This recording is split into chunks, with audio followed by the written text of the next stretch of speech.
오늘 하나님께서 우리에게 주시는 말씀은 예레미야 29장입니다. 예레미야 29장 11절 한 절 우리 한 목소리로 합독하겠습니다. 여호와의 말씀이니라. 너희를 향한 나의 생각을 내가 아나니 평안이요 재앙이 아니니라. 너희에게 미래와 희망을 주는 것이니라. 아멘.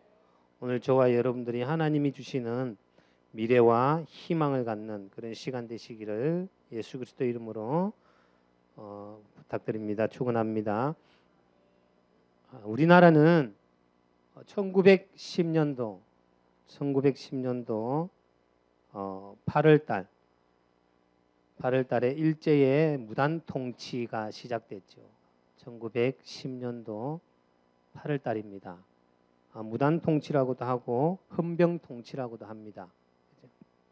이때부터 1945년 8월 15일 강복이 되기까지 우리가 일제 강점기 속에 있었습니다. 그때에는 우리 민족은 우리의 모든 것을 잃어버렸습니다. 문화나 언어, 정치, 경제, 군사 이 모든 것이 일본의 관습하에 들어가게 되었고 우리 민족의 군인들은요 다 무장 해제가 됐습니다. 그리고 일본의 대륙 정복의 야욕에 총알바지로 전쟁터에 끌려 나가고 또 우리 민족의 딸들은 정신대로 끌려갔습니다. 그때 우리는 교육도 잊어버렸습니다. 우리 후대들을 우리 문화를 가르치는 것이 아니라 일본 문화를 가르치고 일본 언어를 가르쳤습니다. 우리 후대들은요 자기 이름도 없이 일본의 이름을 가지고 살게 됩니다. 그래서 아직도 일본말을 잘하시는 분들이 계십니다. 일본말을 배웠으니까요.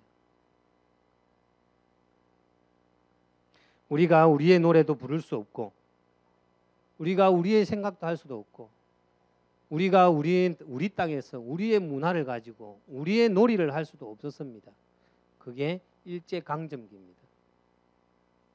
근데 여러분 창세기 3장 이후로 있잖아요. 하나님을 떠나버린 인간의 모습이 이와 똑같습니다. 미국이 핵폭탄으로 히로시마에 떨어뜨리기 이전에는 우리가 거기에서 빠져나올 수가 없습니다. 수많은 투쟁도 하고 항쟁도 하고 또 3.1 운동을 벌이면서 무력으로 또 어떤 사람은 비폭력으로 대항을 해봤지만요. 도무지 빠져나올 수 없었습니다. 미국이 도와주기 이전에는 창세기 3장에 빠져있는 우리 인간도요. 그 모습 똑같아요. 잘 보시기 바랍니다. 우리는 원래는 하나님의 자녀입니다. 하나님의 자녀요. 하나님이 주시는 걸 가지고 이 땅에서 살아가면서 정복하고 이 땅의 평화를 유지해 나가는 그런 존재로 지음을 받았습니다. 그런데요. 마귀의 속임에 의해서 우리의 모든 것을 잃어버렸습니다. 우리 민족이 일제강점기 때 우리 민족성을 짓밟혔던 것처럼 우리 인간의 존엄성을요 사단에게 완전히 짓밟혔어요. 창세기 3장 사단의 계략은 뭐냐? 오늘 2부 강단 말씀에서 제가 붙잡은 것은 인간의 생각, 내 기준이 아닌 하나님의 기준으로 바꾸라. 이 말씀을 계속 해주셨어요. 창세기 3장 문제는요. 하나님의 기준에서 내 기준으로 바꾸는 사건이었습니다. 모든 것이 납니다. 내가 하나님이고 내가 잘 살아야 되고 나를 위해서 내 자식이 공부를 해야 되는 겁니다. 나의 명예를 위해서. 자식들은요. 자신의 성공을 위해서 공부를 하는 겁니다. 나를 위해서 돈을 벌고 내 가족을 위해서 헌신을 하는 겁니다. 그게 창세기 3장 문제에 아주 깊숙이 내재되어 있는 사단의 계략인 겁니다. 하나님의 것이 사람의 것으로 바뀌어 버렸습니다. 요한일서 3장에 보니까 죄를 짓는 자는 마귀에게 속한다 그랬습니다. 근데 로마서 3장 23절에 보니까 모든 사람이 죄를 범했다 그랬습니다. 그러므로 인해서 인간은요 마귀에게 소속이 돼 버렸어요. 일본이 우리나라를요 강제로 점령해서 그때부터 우리의 모든 것을 빼앗았던 것처럼 사단에게 우리의 모든 것을 빼앗기게 됩니다. 심지어는 우리의 생각까지도 우리의 꿈까지도 빼앗겨 버렸습니다. 우리 후대들은요 일제시대 때 모든 기준이 일본이었습니다. 그렇죠? 언어도 일본, 문화도 일본, 그리고 우리가 꿈을 꾸는 것도 일본을 위하여, 우리가 절을 하는 것도 천황폐하를 위하여 이렇게 절을 했었어요. 모든 기준이 일본이었습니다. 우리가 창세기 3장에 마귀에게 속은 이유는요 전부 다 어디 속에서 이루어지냐면 흑암 속에서 이루어지고 있습니다. 꿈도 흑암 속에서, 생각도 흑암 속에서, 경제도 흑암 속에서, 문화도 흑암 속에서, 모든 과학도 흑암 속에서 발전하고 있는 겁니다. 발전하면 발전할수록 어떻게 됩니까? 인간의 모든 정서는요 더욱더 피폐해지고 있습니다.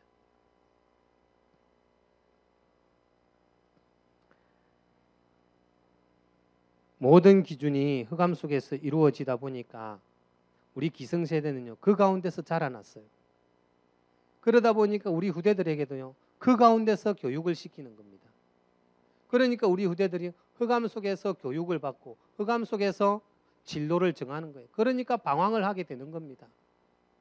어떤 과목을 선택해야 되는지, 어떤 대학을 가야 되는지, 내가 가지고 있는 비전이 뭔지, 꿈이 뭔지 이전에 뭐가 앞서고 있습니까? 내 성적이 앞서고 있습니다. 그렇죠? 사람들의 나를 향한 기대치가 먼저 앞서고 있어요.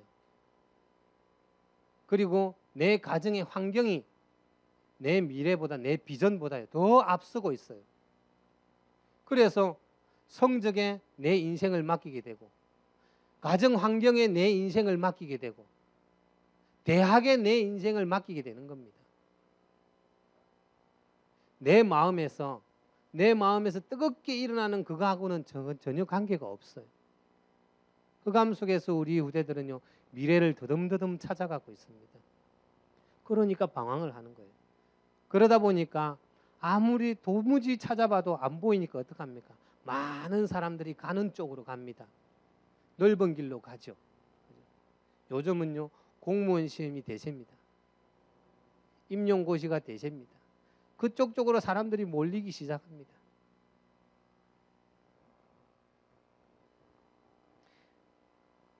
교회도 그렇습니다. 하나님은 저와 여러분들을요 소금이다, 빛이다 라고 얘기했습니다. 교회를요 빛과 소금의 비유를 했습니다. 소금이 짜지 않으면 어떻게 되냐? 밟힌다 그랬습니다. 지금 시대의 교회가 왜 밟힙니까? 사회에 왜 지탄을 받고 있습니까? 소금이 소금의 역할을 못하니까 길거리에 버려져서 밟히는 겁니다.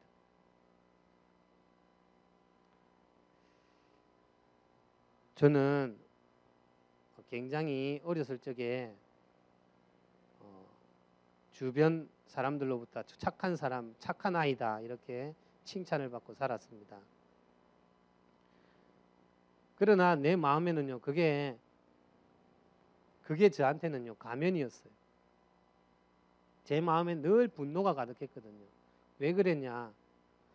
내 부모님에 대한 분노도 있었지만요.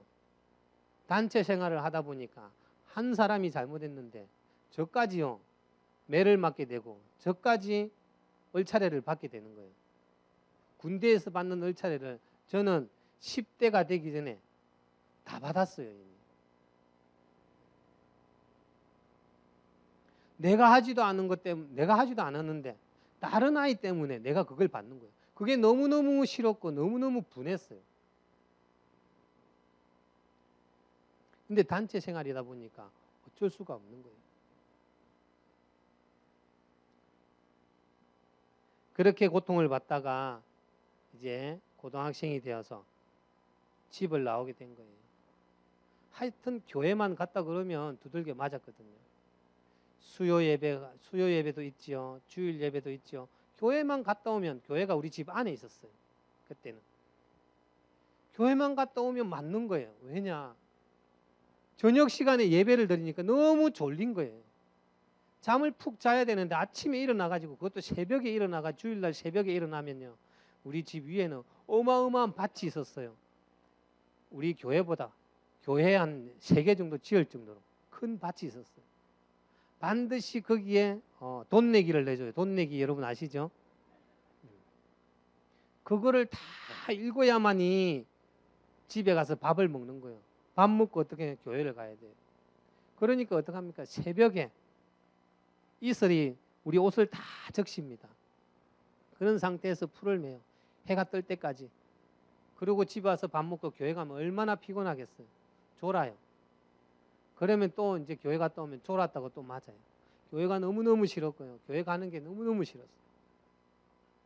그래서 20대에는 이제 교회를 이제 졸업을 했어요.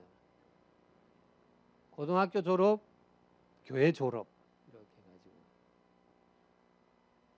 그리고 친구들이 하는 걸 그대로 따라하게 되는데 그게 저한테 습관이 되어지고 체질이 되어버렸어요.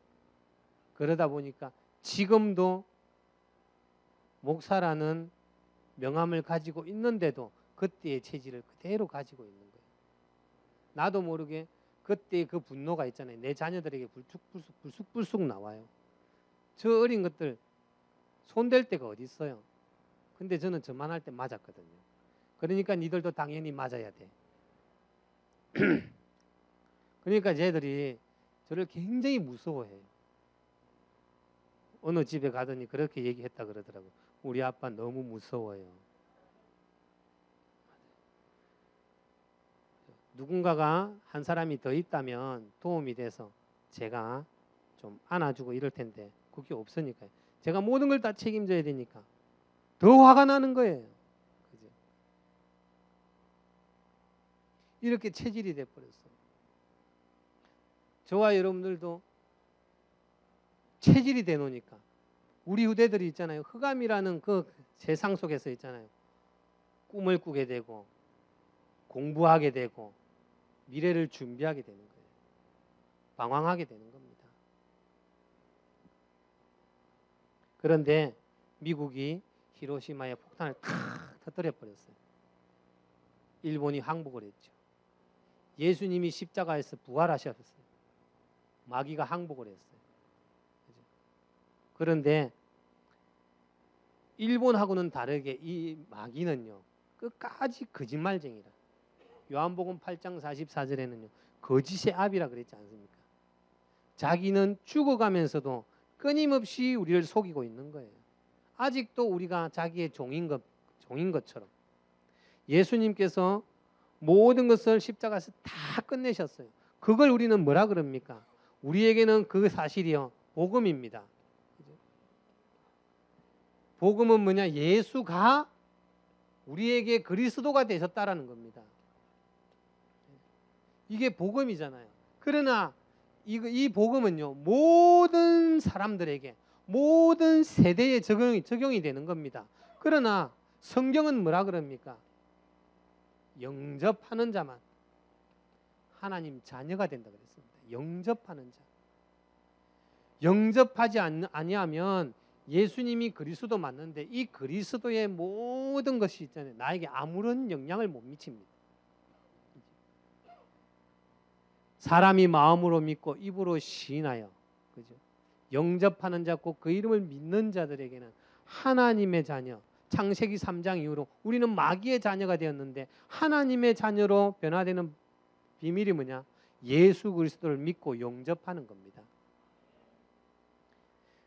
그래서 저와 여러분들이 이 영접의 의미를 잘 깨달아야 됩니다. 우리가 영접할 때 어떤 일이 일어납니까? 이 복음이 나에게 능력으로 나타나는 겁니다. 어떤 능력으로 나타납니까? 영접했다라는 말은 무슨 말입니까? 영접했다라는 말은 내 안에 주인이 바뀌었다라는 거예요. 우리는 영접하는 그 순간 뭐 때문에 영접합니까? 천국 가기 위해서 내 운명 사주팔자 바꾸려고 영접을 하죠.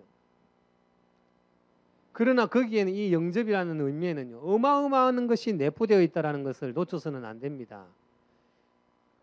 주인이 바뀌었다라는 건요, 일제강점기 때 우리가 주인이 아니라 일본이 주인이었던 거예요. 근데 일본이 항복을 함으로 인해서 우리의 땅, 우리의 군사력, 정치, 교통, 통신, 우리의 후대를 문화, 교육 모든 것이 다시 우리에게로 회복이 된 겁니다. 우리의 것이 돼버린 거예요. 예수님을 주인으로 영접했다라는 것은 마귀에게 빼앗겨버렸던, 짓밟혔던 그 모든 것을요, 우리는 다시 회복했다라는 거예요. 그게 주인이에요.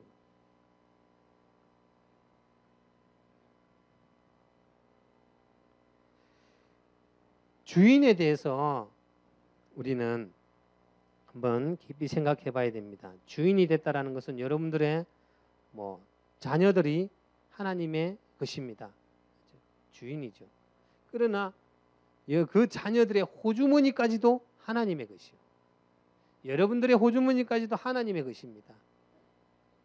그게 물질적인 거죠. 눈에 보이지 않는 여러분들의 생각까지도 하나님의 것입니다.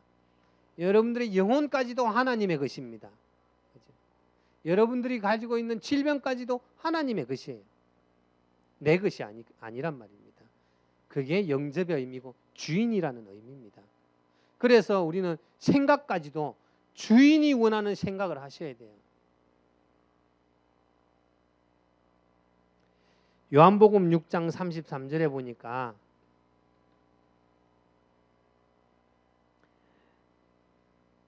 요한복음 6장 38절이네요.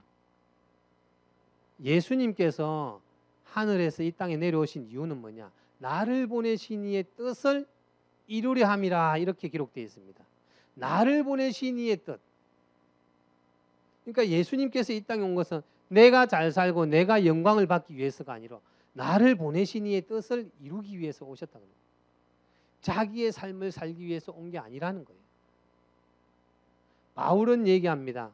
갈라디아서 2장 20절에 내가 사는 거 아니다. 내가 복음을 받고 보니까, 내가 예수님을 영접하고 보니까 내가 사는 거 아니라는 거예요.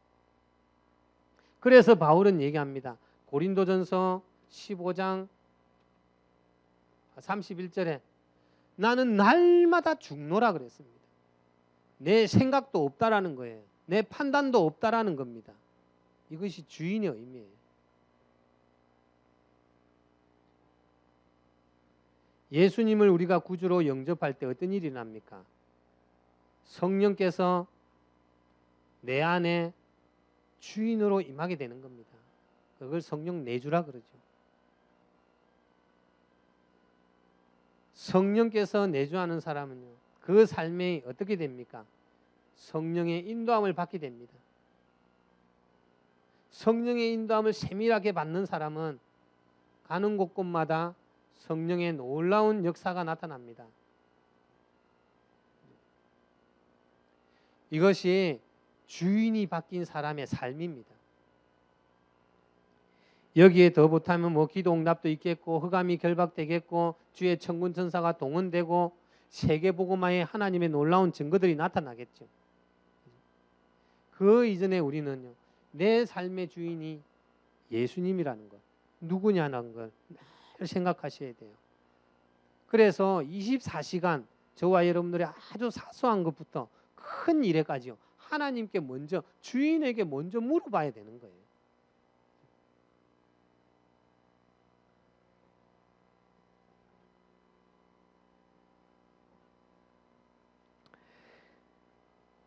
우리는요, 주인이 하나님이십니다. 우리의 주인은요, 예수 그리스도입니다. 그렇기 때문에 그분이 우리의 생각, 소유, 우리의 마음, 우리의 영혼, 우리의 생명, 우리의 미래까지도 그분이 주인이 되는 겁니다. 그렇다면 우리는 하나님께서 우리에게 미래를 주는 것이 하나님의 생각이라 그랬고요, 하나님의 뜻이라 그랬습니다. 하나님이 주시는 미래가 뭐겠습니까? 그걸 다른 말로는요, 비전이라 그럽니다. 그래서 오늘 제목은 성도의 비전이라 그랬습니다. 구약의 복음이 뭘까요? 구약의 복음.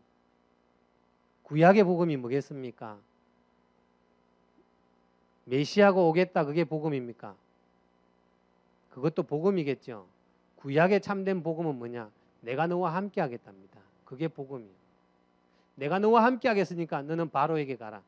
내가 너와 함께 할 거니까 너는 내가 지시할 땅으로 가라. 그게 복음이에요. 내가 너와 함께 하겠다. 인간은 하나님을 만나야 됩니다. 그래서 예수 그리스도를 보내서 영접할 때 함께 하겠다라는 거예요. 이게 복음이에요. 하늘과 땅의 모든 권세를 가지신 예수님께서요, 나와 함께 하는 겁니다. 이것이 복음이에요. 구약의 복음이에요. 그러면서 뭐라 그랬냐? 가라 그랬어요. 복음을 주시고 가라 그랬어요. 우리는 후대들에게 복음을 제시합니다. 복음을 주죠. 그러나 그 복음을 가지고 가야 할 현장을 우리는 제시 못하고 있습니다. 우리 후대들이 복음이 어떤 능력을 가지고 있는지에 대해서 가서 행해야 될, 가서 확인해야 될 현장을 제시해 줘야 되는 겁니다. 그게 비전이에요.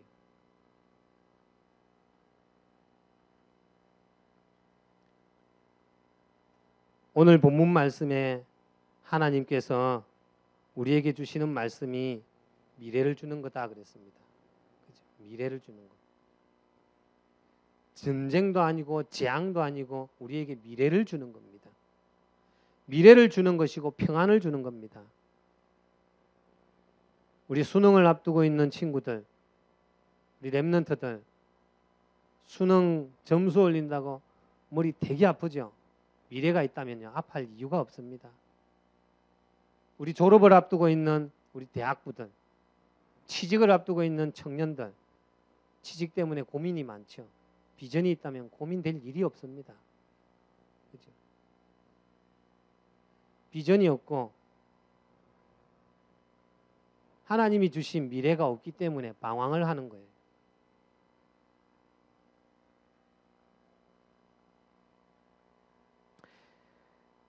어떻게 하면 그러면 우리는 나에게 주시는 하나님의 비전을 찾아낼까? 가장 먼저는 소명의식을 가져야 됩니다. 하나님이 나를 왜 이 땅에 보냈느냐? 하나님이 왜 하필이면 이 시대에, 이 창원에, 도계동에 왜 하필이면 우리 교회를 세우셨는가? 거기에 대한 소명의식을 가지셔야 됩니다. 하나님이 왜 우리를 이 땅에 불렀다고 얘기합니까? 창세기 45장 5절에 보니까 생명 살리려고 그랬습니다. 형님들이 나를 팔았다고, 이곳에 팔았다고 근심하지 마소서, 한탄하지 마소서. 하나님이 생명을 구원하시려고 형님들보다 먼저 나를 이곳에 보냈다 그랬습니다. 생명 살리려고. 하나님이 저와 여러분들을 부르신 두 번째 이유는 예레미야 1장 5절입니다. 열방의 선지자로 우리를 부르셨습니다. 열방의 선지자로. 이것이 소명의식입니다. 하나님은 어떤 모습으로 우리를 이 땅에 보냅니까? 마태복음 5장 13절과 14절에 보니까 소금의 모습으로 빛과 같이 우리를 이 땅에 보내십니다.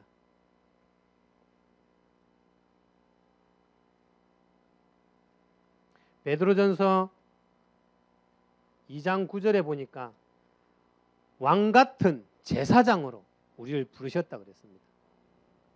왕 같은 제사장으로 불러 뭐 하려고요?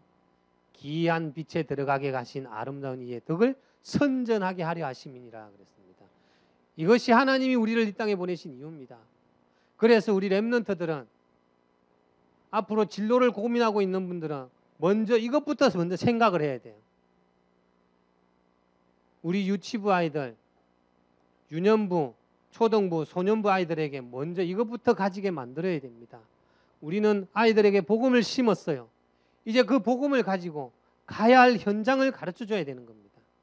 왜 하나님께서 나에게 복음을 주셨는지, 우리 후대들에게 복음을 주셨는지, 하나님께서 왜 나를 이곳에 불렀습니까? 하나님의 천명을 경청해야 됩니다. 하나님의 천명에 경청해야 돼요. 하나님의 음성에 경청을 해야 된다 이 말이에요. 하나님의 목소리에 귀를 기울여야 돼요. 하나님은 어떻게 대답합니까? 여러분들의 마음 속에, 여러분들의 영혼 속에 응답을 합니다.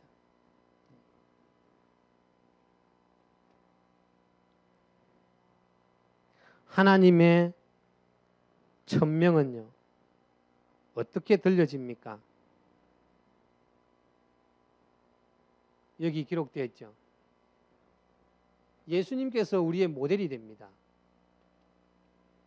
요한복음 6장 38절.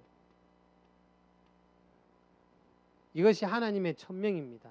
예수님을 이 땅에 보내신 하나님의 천명이에요.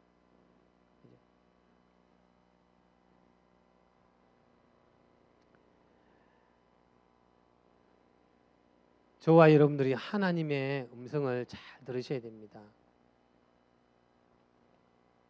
하나님의 음성은요, 눈으로도 보여지고 가슴으로도 느껴지고 마음으로도 들려지고 강단을 통해서도 전달되어집니다.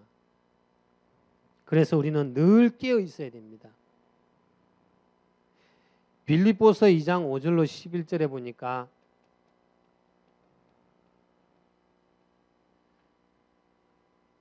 너희 안에 이 마음을 품으라 곧 그리스도 예수의 마음이 그는 근본 하나님의 본체시나 하나님과 동등됨을 취할 것으로 여기지 아니하고 종의 형체를 가지사 사람의 모양으로 나타나셨으니 그랬습니다. 그렇죠? 종의 형체를 가졌다라는 겁니다. 하나님의 영광을 다 버려두고요. 사람을 위해서 하나님 아버지의 뜻을 위해서 했잖아요. 종의 형체를 가지신 거예요. 그래서 여러분들이 꿈을 정할 때는 내 인생을 위해서가 아니라 하나님의 뜻을 위해서 이부강단 말씀을 통해서 제가 붙잡은 겁니다. 모든 기준이 하나님이 되어야 됩니다. 그렇죠? 바울이 그랬습니다. 갈라디아 2장 20절에 갈라디아 2장 20절에 그랬고요. 고린도전서 15장 31절에 그랬고요. 빌립보서 1장 6절에도 그랬습니다. 죽는 것도 유익하다 그랬습니다. 내게 사는 것은 그리스도니 죽는 것도 유익하다 그랬습니다. 하나님의 음성을 들으시기 바랍니다. 하나님의 천명에 귀를 기울이시기를 바랍니다. 디모데후서 2장 1절로 7절에 보시기 바랍니다. 군사, 선수, 농부에 대해서 얘기합니다. 이 사람들의 특징이 뭡니까? 자기 삶이 없습니다. 자기 생각이 없습니다. 자기 판단이 없습니다. 전부 다 어때요? 룰을 통해서 모집한 자를 위해서 기다리지 않습니까? 내 인생 잘 살려고 하는 사람이 하나도 없어요. 이 말씀과 일맥상통하는 것이 갈라디아서 2장 20절입니다. 나는 죽었다라는 거예요. 그런 다음에 우리가 나에게 주신 하나님의 비전을 찾는 법, 나에게 주신 하나님의 미래를 가지는 법, 내가 할 수 있는 곳, 내가 헌신해야 될 사명의 현장을 찾는 겁니다. 사명의 현장을 가지면 되는 겁니다. 지지난주에 보니까 인터넷 기사에 이런 기사가 났어요. 미국 애리조나주 피닉스라는 곳에 10살짜리 아이, 그 10살짜리 아이 이름이 이렇습니다. 사비에르 엘리엇. 사비에르 엘리엇이라는 10살짜리 아이가 미싱을 가지고 옷을 만들었어요. 그게 인터넷 큰 뉴스에 전 세계적으로 이렇게 나가게 됐습니다. 뭐 10살짜리가 옷을 만드는 게 뭐 그리 대단하냐, 만들 수도 있지. 그런데 이 아이가 옷을 만드는 이유가 특이합니다. 우리가 그 부분을 가지고 우리 후대들에게 또 비전을 심어줘야 되겠습니다. 이 아이의 아버지는 이라크 전쟁에 파병됐던 군인이었습니다. 그리고 제대를 한 후에 집으로 돌아왔는데 외상후 후유증 때문에, 그러니까 전쟁 후유증이죠. 후유증 때문에 경제 활동을 할 수가 없는 거예요. 그래서 가정의 경제가요 다 바닥에 떨어졌어요. 그러니까 돈벌이가 안 되니까 이 사람이 일을 할 수가 없으니까 돈벌이가 없잖아요. 그러니까 노숙자 보호센터를 전전긍긍하면서 이 가족이 살아갑니다. 이렇게 몇 년을 노숙자 보호센터 6곳을 전전긍긍하면서 살다가 이제 아버지가 치료가 돼가지고 나았어요. 드디어 이제 경제활동을 해서 가정이 다시 정상적인 가정으로 돌아왔어요. 그리고 이 엘리엇이라는 아이에게 이제 매주 용돈이 주어지는 거예요. 근데 이 아이의 마음속에 뭐가 있냐면 내가 옷을 만들어서 불쌍한 사람들을 도와줘야겠다 해가지고 엄마가 미싱을 하는 걸 보니까 엄마 나 미싱 좀 가르쳐 주세요. 그때까지 이 아이가 무슨 생각을 했냐면 6곳의 노숙자 보호센터를 쭉 돌아보고 내가 저 사람들을 위해서 할 수 있는 게 뭘까? 저 아이들을 위해서 도와줄 수 있는 게 뭘까? 이걸 고민한 거예요. 그러다가 엄마가 미싱하는 걸 보고 그래, 내가 옷을 만들어줘야지. 옷이 없어서 늘 한 벌을 가지고 생활하는 사람들을 본 거예요. 그래서 이 아이가 엄마한테 미싱을 배우고 바느질을 배워서 자기 용돈을 털어서 그 또래 아이들이 밖에서 뛰어놀고 게임방에 가서 게임을 하고 게임에 사로잡혀 있을 때 이 아이는 옷을 만들기 시작합니다. 옷을 만들어서 그 자기가 다녔던 노숙자 보호센터에 옷을 다 갖다 줍니다. 그런데 턱없이 부족하거든요. 도와줄 사람이 너무너무 많은 거예요. 그래서 이 아이가 10살이라는 나이에 SNS에 내가 이런 일을 합니다. 함께 여러분들의 동참을 구합니다. 라고 인터넷 기사를 올렸어요.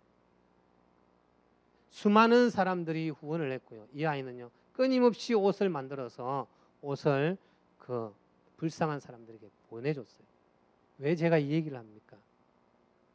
내가 사람을 살리기 위해서 무엇을 해야 될 것인가? 이것을 생각할 때 하나님은 기억나고 생각나게 하신다라는 겁니다.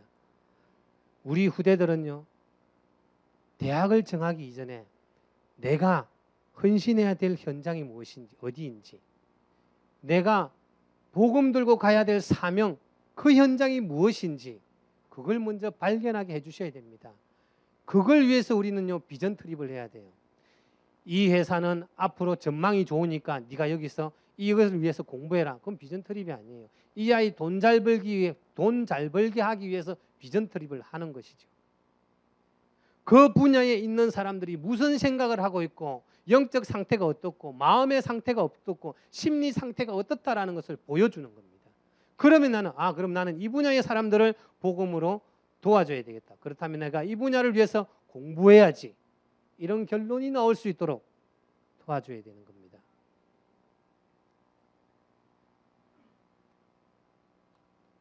사명의 현장을 보셔야 됩니다. 불신 현장. 항상 우리는 이것이 기준이 돼야 됩니다. 불신 현장 12가지 알고 계시지 않습니까? 창세기 3장, 6장, 11장, 사도행전 13장, 16장, 19장. 사회가 무너지고 문화가 무너지고 국가가 무너지고 그리고 무속, 점술, 종교로 가득한 이 현장을 보게 만들어야 됩니다.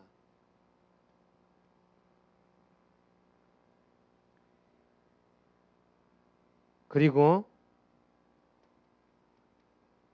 저와 여러분들이 가져야 될 것은요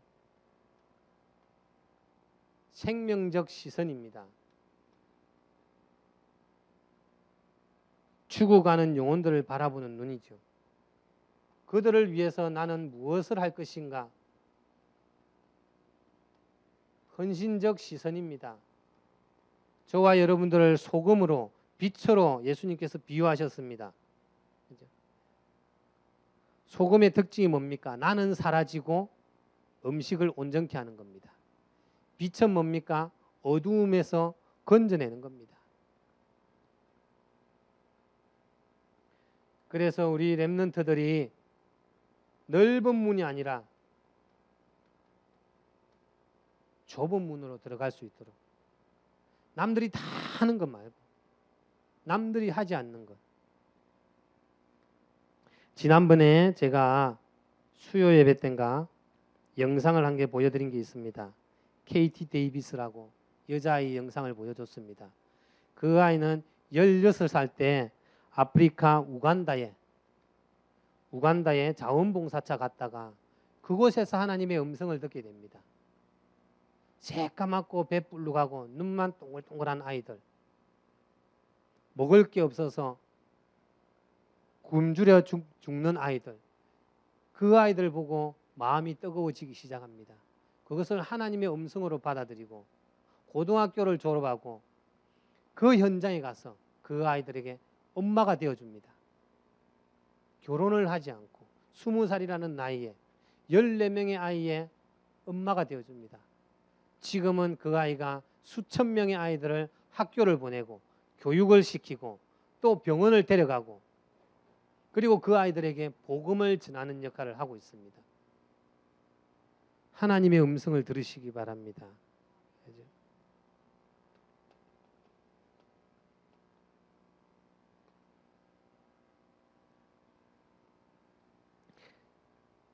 하나님의 비전을 가진 사람은 삶의 주인이 그리스도입니다. 그죠? 제가 주인이라 그랬는데요. 우리 강단 말씀에서는요. 기준입니다. 내 기준이 아닌, 내 생각도 내 기준이 아닌, 내 판단도 내 기준이 아닌 그리스도가 되어야 됩니다. 하나님이 되셔야 됩니다. 영혼 구원의 그 기준이 있어야 됩니다. 그래서 우리가 비전을 찾기 이전에 어디에 기준을 둬야 되냐 하면 오직 예수의 기준을 둬야 됩니다. 그리고 기도 속에 있어야 됩니다. 하나님은 복음을 가진 자에게 세상을 맡깁니다. 하나님은 기도하는 자에게 당신의 뜻을 전달합니다. 그리고 전도라는 사명을 가지고 있는 자에게 하나님의 일을 맡깁니다. 그리고 저와 여러분들이 비전을 가지기 위해서는 그리스도의 심장을 가지시기 바랍니다. 그걸 뭐라 그러냐면 사랑입니다.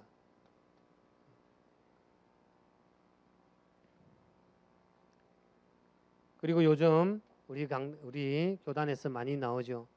24시, 25시 나오지 않습니까? 깊은 생각 속으로 들어가시기 바랍니다. 하나님의 말씀 가지고 깊이 생각하시기 바랍니다. 요즘 세대는 생각을 안 하는 시대입니다. 생각 없이 주먹이 나와버리고요. 생각 없이 핸들을 꺾어버리고 생각 없이 뛰어내립니다. 생각이 없는 시대입니다. 그래서 욱하는 감정에 범죄를 저지르고 하죠. 그리고 여러분들 복음적인 인턴십을 하시고 인턴십을 해 주셔야 됩니다. 그죠? 아브라함 링컨에게 그 아버지가 인턴십을 해줬습니다. 그죠? 조지 뮬러가 인턴십을 받았습니다. 그리고 워너메이커가 현장에서 인턴십을 받았어요. 우리 후대들에게 이런 인턴십을 먼저 심어 주셔야 됩니다. 학교를 찾아주기 이전에, 학과를 찾아주기 이전에 하나님의 생각을 먼저 찾아주십시오. 하나님의 시선을 먼저 찾아주십시오.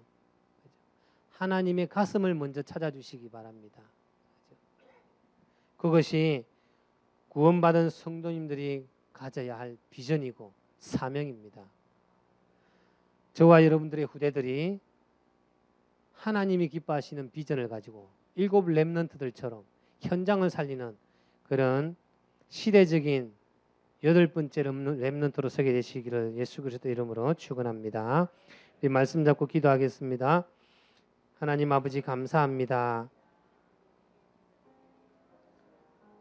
하나님께서 우리를 부르신 것은 생명을 살리시려고, 현장을 살리시려고, 후대들을 통한 미래를 살리시려고 우리를 부르셨음을 믿고 지금 이 시간에 성령으로 함께 하셔서 우리에게 허락하신 말씀대로 우리가 하나님의 비전을 품는 은혜가 있게 하시고 우리 후대들이 하나님의 비전을 품고 미래를 향해 나갈 수 있도록 주님 역사하여 주시옵소서. 살아계신 예수 그리스도 이름으로 기도합니다.